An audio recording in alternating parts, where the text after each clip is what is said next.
Hello বন্ধুরা, কেমন আছো? আশা করি ভালো আছো। আমিও ভালো আছি। এই ভিডিওটা আগে করা ছিল, ওই যে মেয়ে এসেছিলো না, মাংস ধুচ্ছে। দেখো, এটা হচ্ছে চিকেন নিয়ে এসেছি। কেননা মেয়ে চিকেন খুব একটা ভালোবাসে না, তাও অল্প করে নিয়ে এলাম। মেয়ে বললো একটু কষা করবে মা।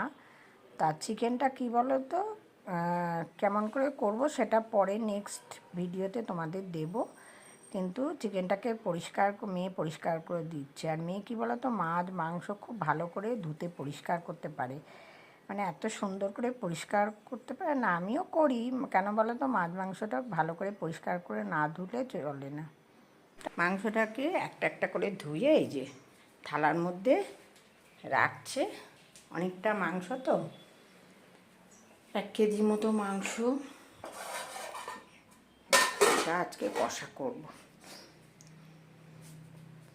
আর এদিকে ঢ্যাঁড়স ধুয়ে রেখে দিয়েছি, কাঁচা লঙ্কা ধুয়ে রেখেছি, তার সঙ্গে হচ্ছে টমেটো, আলু ধোয়া হয়ে গেছে, ঝুড়িতে সব ধুয়ে জল ঝরাতে দিয়ে দিয়েছি। আর কাঁচা আম, এই যে 2টো কাঁচা আমও ধুয়ে একদম চাটনি করব, ধুয়ে রেখেছি। চলো, ভিডিওটা কেমন লাগলো, টাটা বাই বাই, পরে দেখা হবে।